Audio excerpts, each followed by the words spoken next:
저는 3년 동안 영어 공부법 유튜브를 운영했는데요. 그러다 보니 자연스럽게 영어 공부 관련해서 문의를 주시는 댓글을 많이 받았어요. 저는 그런데 지금까지 단 한 건의 댓글도 놓치지 않고 모두 답을 드렸습니다. 대부분은 댓글로 답을 드렸는데 가끔은 제가 영상으로 답을 드리는 경우가 있었어요. 특히 오늘은 영상으로 답을 드려보고 싶더라고요. 저도 자려다가 댓글을 본 거기 때문에 지금 이게 잠옷이거든요. 좀 허름할 수 있는데, 그리고 보통 제가 영상을 대본을 작성하고 찍긴 하는데 이건 약간 그 실시간 영상 느낌으로 즉흥적으로 답을 한번 해보도록 하겠습니다. 댓글 내용을 요약해보자면 초6 자녀 관련해서 주신 건데, 초3부터 지금까지 초6까지죠. 학원을 안 다니고 원서로만 공부를 해왔다고 합니다. 근데 문제는 뭐냐면 그 원서를 즐기지 않는데요. 좋아하지 않는데요. 그리고 하루에 1시간 반 정도 원서 학습을 한다고 합니다. 그러니까 지금 댓글로 봐서는 1시간 반씩 어머님께서 꼭 붙잡아 두고 공부를 시키시는 그런 상황인 것 같아요. 이런 상황에서 이런 식으로 지속을 하는 게 좋을지, 아니면 지금 바로 그 문법이나 구문 학습 그런 책이 있잖아요. 그런 걸로 하는 게 좋을지, 그런 거를 문의하시는 댓글이 있었어요. 제가 처음 이거를 보고 약간은 재밌는 상황이다라고 생각했습니다. 그러니까 좀 특별한 상황, 일반적이지 않은 상황. 왜냐면 보통은 원서 학습을 하는 경우에 그것을 재미있기 때문에 하는 경우가 대부분이었거든요. 근데 원서 학습을 하지만 그것을 즐기지 않는 상황인 거잖아요. 그래서 제가 볼 때는 굉장히, 굉장히까지는 아닌데 약간 좀 재밌다, 재밌는 사연이다 라고 생각을 했습니다. 일단 이거를 답변하기 전에 배경 지식처럼 말씀드리고 싶은 게 뭐냐면요, 그러니까 저의 생각이긴 한데 사실은 이게 또 있는 말이거든요. 영어 공부할 때 두 가지의 스타일이 있는 겁니다. 귀납적인 방법, 연역적인 방법. 그러니까 말이 좀 어려운데 귀납이 이런 거잖아요. 그림으로 치면 피라미드예요. 풍부한 경험을 많이 하고서 자기가 그 경험 속에서 원리를 파악해가는 이런 게 귀납이고, 연역은 역피라미드죠. 그러니까 수학으로 치면 공식을 하나 배웠는데 그 공식으로 뻗어나가는 거예요. 활용을 하는 거죠. 그래서 이 두 가지 방식이 있는 건데 약간 모국어를 배우는 방식이 피라미드죠. 귀납적인 거죠. 많은 경험을 하다가 나중에 그 쓰임이 정리가 되는 이런 형태인데, 저는 최소한 우리나라에서는 외국어를 배우는 것은 피라미드가 될 수 없다고 생각합니다. 이유는 간단해요. 왜냐면 영어를 쓰는 환경이 아니기 때문에. 그럼 반드시, 그러니까 이게 단순하게 1대1 대응이 되지 못하겠지만 설명을 위해서 말하자면 수학으로 치면 공식 같은 문법, 구문, 그거를 먼저 하고 거기서 확장시켜 나가야 합니다. 역피라미드식으로 해야 돼요. 이게 지금 기준, 우리나라 기준 영어 공부법에 맞는 방향성이에요.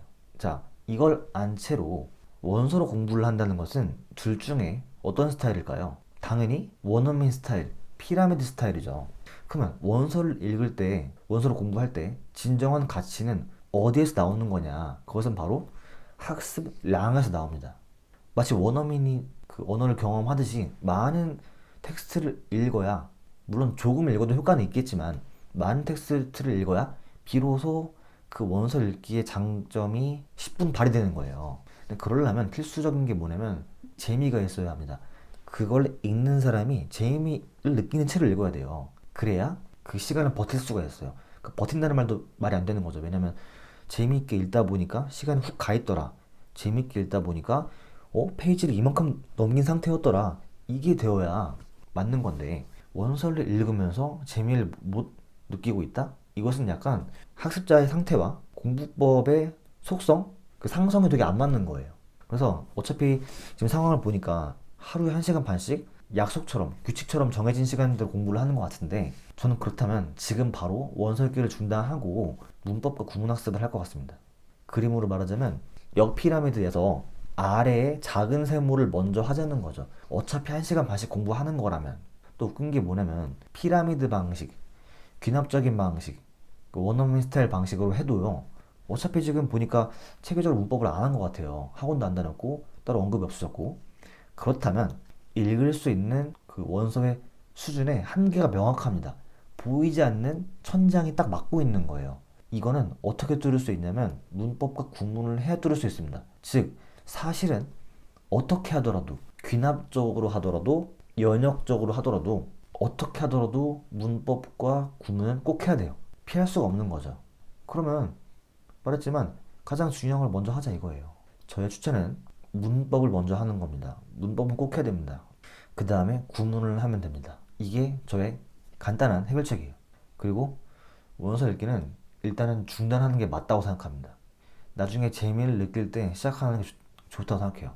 근데 웃긴 거는 문법과 구문을 정리하고 나면 재미가 생길 거예요. 거의 높은 확률로 그럴 겁니다. 잘 이해가 되니까 그럴 수밖에 없죠. 그러면 좀 더 디테일하게 말씀드려보면 문법도 책을 잘 정해야 되는 게 전 솔직히 그러니까 뭐 확인한 정보는 아니지만 제가 의심하는 게 있어요. 문법이 만약에 내용이 100이 있다고 칠게요. 100%.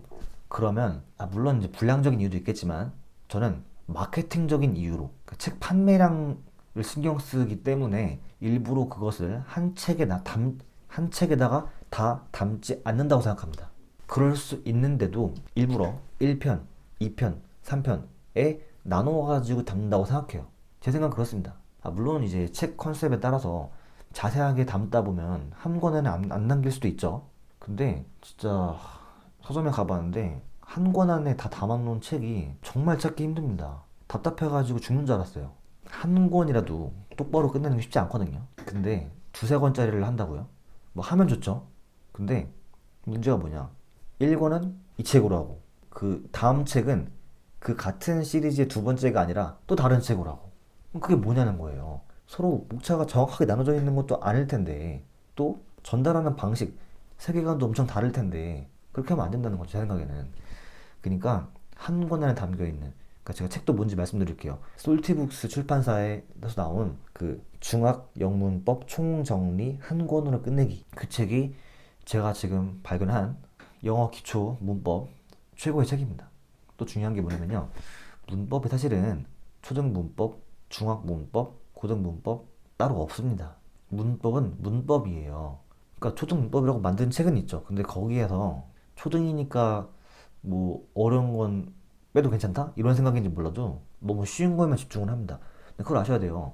어차피 정해져 있어요. 문법은 정해져 있어요. 그걸 해야 되는 건데 그거를 좀 어려워서 안 하면 어차피 나중에 해야 될 걸 안 하는 거예요. 그래서 그 제가 말씀드린 그 당근 책 있죠? 그 책 안에는 정말 문법 내용이 다 있기 때문에 그 책을 하면 중학교 문법을 다 끝내는 그게 수준이 아니라 그냥 문법을 다 하는 거예요. 물론 좀 더 세부적으로 하는 것도 필요하겠지만 적어도 카테고리에 대해서는 그 투부정사, 관계대명사 이런 카테고리에 대해서는 다 배우는 겁니다.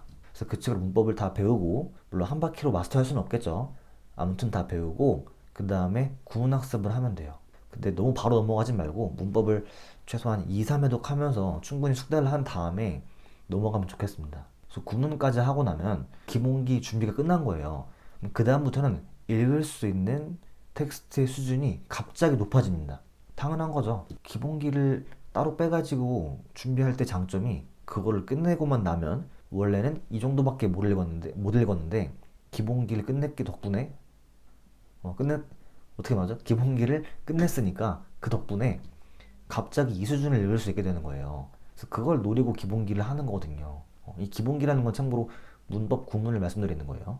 자, 이런 상황이기 때문에 지금 매일 1시간 반씩 투자하시는 시간을 문법과 구문에 투자하시는 것이 훨씬 더 시간 대비 좋은 결과를 얻을 수 있는 방법이다 라고 생각합니다. 확신합니다. 어쩌면 지금 원서 읽기를 즐기지 않는 게 좋은 걸 수도 있습니다. 왜냐면 만약에 즐겼으면 언제까지 원서를 읽다가 문법 구문으로 넘어가지? 이게 좀 헷갈릴 수 있는데 어차피 지금 그렇게 즐겨서 읽는 것도 아니잖아요. 그러면 아쉬울 게 없죠. 바로 중단하고 지금 바로 중단하고 저 같으면 그 당근책 한 다음에 당근책을 충분히 복습하고 나서 천일문 하겠습니다. 그때까지는 뭐 단어 암기까지는 병행할 수 있겠지만 단어 암기까지는 병행 학습해도 괜찮겠지만 그때는 원서 읽기를 중단시킬 것 같아요. 준비 기간인 거죠. 약간 산속에 올라가서 혼자 수련을 하는 그런 기분으로. 근데 구문까지 했어요. 그러면 쉽게 말해 산에 내려가도 돼요. 하산해도 돼요. 그때부터는 원서를 읽으면 그동안 내가 이렇게 쉬운 걸 읽었나? 하면서 점점 어려운 거를 읽으면서 재미가 있을 겁니다. 그래서 오히려 그때 재미를 느낄 수 있을 거예요. 또 천리문 입문을 할지 기본을 할지 간단히 말씀드리면 일반적으로는 입문이 안전합니다. 참고로 입문편은 개정되기 전에는 중학교 대상 수준이었어요. 근데 개정이 된 다음에는 예비 고1까지 커버할 수 있다라고 공식적인 그런 세팅이 되었습니다. 근데 그럴 수 있는 방법이 그 이유가 본책은 제가 볼 때 크게 안 바뀌었어요. 그 바뀌긴 했죠. 근데 엄청나게 어려워지거나 그렇지 않았습니다. 본책은 애초에 비슷한 수준이었어요. 근데 그 트레이닝북이 있어요. 천일문에는 워크북 같은 개념인 건데 그게 추가되고 강화되면서 이제 그거를 하면서 예비 고일까지 커버할 수 있다는 건데 아무튼 본책 자체는 어렵지 않기 때문에 가장 무난하고 안전한 게 입문편입니다. 근데 기본편도 한번 봐보긴 해야 돼요. 그러니까 혹시나 체크해 봤을 때 괜찮으면 하면 좋습니다. 전 참고로 좀 잘하는 친구긴 했지만 원서를 많이 읽고 읽기를 좋아했던 그런 학생이 있었는데 그 학생이 예비 중일 때, 예비 중일 올라가는 겨울방학 때 천일문 기본을 시켰었어요. 근데 중학생보다 잘 따라왔습니다. 그렇기 때문에 기본편도 한번 확인을 해보시고 근데 좀 안정적으로 가고 싶다. 그리고 제가 학생 상태를 본 게 아니잖아요. 그래서 무난한 거는 입문편이 가장 무난하다. 또 어차피 시간 많기 때문에 철문 기본편을 고등학생 올라가서 하는 경우도 많거든요. 그래서 웬만하면 입문편의 상태로 기본편도 한번 노려봐라. 이런 느낌으로 말씀을 드릴 수 있을 것 같아요. 이렇게 오늘은 제가 따로 영상 찍기 전에 대본을 준비하지 않고서 마치 실제로 상담을 하는 것처럼 영상을 찍어봤는데요. 잘 전달됐을지 모르겠어요. 그리고 가끔은 저도 이런 식으로 답을 드리는 게 신선하고 재밌기 때문에 가끔은 특정한 댓글에 대해서 영상으로 답을 드려보도록 하겠습니다.